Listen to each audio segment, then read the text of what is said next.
Hello बच्चों, आज हम लोग पढ़ने जा रहे हैं motion of object under the influence of gravitational force of the earth.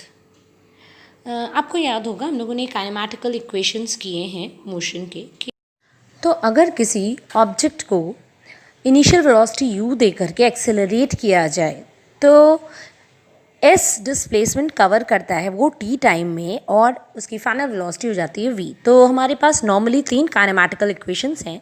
v is equals to u plus A T, s is equals to U T plus half A T square, v square is equals to u square plus 2as, जहाँ v final velocity है, u initial velocity है, s displacement है, a acceleration है और t time को represent कर रहा है।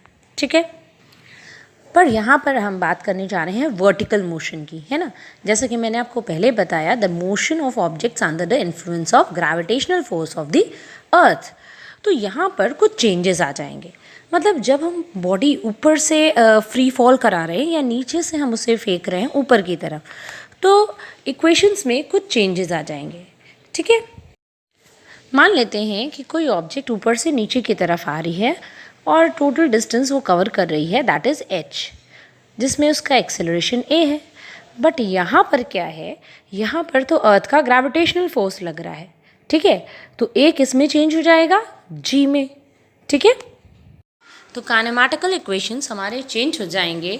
v is equals to U plus A T से v is equals to U plus G T, s is equals to U T plus half A T square से h is equals to U T plus half G T square, v square is equals to U square plus 2as से v square is equals to U square plus 2as, जहाँ पर u initial velocity रहेगी, v final velocity, a acceleration g में convert हो जाएगा जो है acceleration due to gravity, t time taken रहेगा और s डिस्टेंस कन्वर्ट हो जाएगा h height of the object, जहाँ से उसे फ्री फॉल कराया जाता है या हम ऑब्जेक्ट को नीचे से ऊपर h हाइट तक फेंकते हैं वहाँ तक।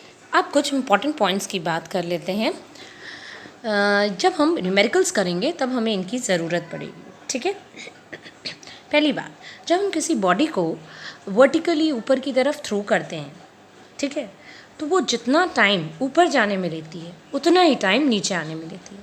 तो मान लीजिए अगर किसी न्यूमेरिकल में अगर आपको ये कह दिया टोटल टाइम, है ना, तो उसमें बॉडी को नीचे से ऊपर थ्रो करने में और ऊपर से नीचे आने में पूरा टाइम इंक्लूडेड है। ठीक, सेकेंड बात क्या है कि अगर हम किसी बॉडी को ऊपर की तरफ थ्रो कर रहे हैं तो जैसे जैसे बॉडी ऊपर जाती है उसकी स्पीड कम होती जाती है, क्योंकि मोशन तो ऊपर की तरफ हो रहा है लेकिन अर्थ क्या है, अर्थ का एक्सेलरेशन नीचे की तरफ एक्ट कर रहा है। ठीक है, तो g की वैल्यू क्या हो जाएगी, g की वैल्यू वैसे तो होती है 9.8 मीटर पर सेकेंड स्क्वायर, लेकिन यहाँ पर g की value -9.8 metre per second square हम लगाएंगे।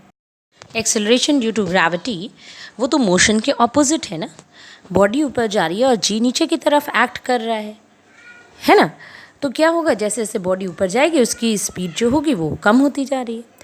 अब अगर हम कहें कोई चीज़ नीचे की तरफ गिर रही है तो उसकी स्पीड जो होगी वो बढ़ती जाएगी। क्यों, क्योंकि यहाँ पर एक्सेलरेशन नीचे की तरफ लग रहा है। अब जी भी उसे अपनी तरफ क्या करेगा, पुल करेगा, अपनी तरफ खींचेगा। तो अब यहाँ पर जी पॉजिटिव मैनर में एक्ट करेगा। तो g की वैल्यू न्यूमेरिकल में जब भी बॉडी नीचे आ रही है तो हम plus 9.8 metre per second square रखेंगे। ठीक, नाउ द नेक्स्ट थिंग, जब किसी चीज़ को हम ड्रॉप कर रहे हैं तो उसकी इनिशियल वेलोसिटी क्या होगी, 0 होगी, यानी u क्या होगा, 0 होगा। तो इनिशियल वेलोसिटी क्या हो जाएगी, u is equals to 0 metre per second.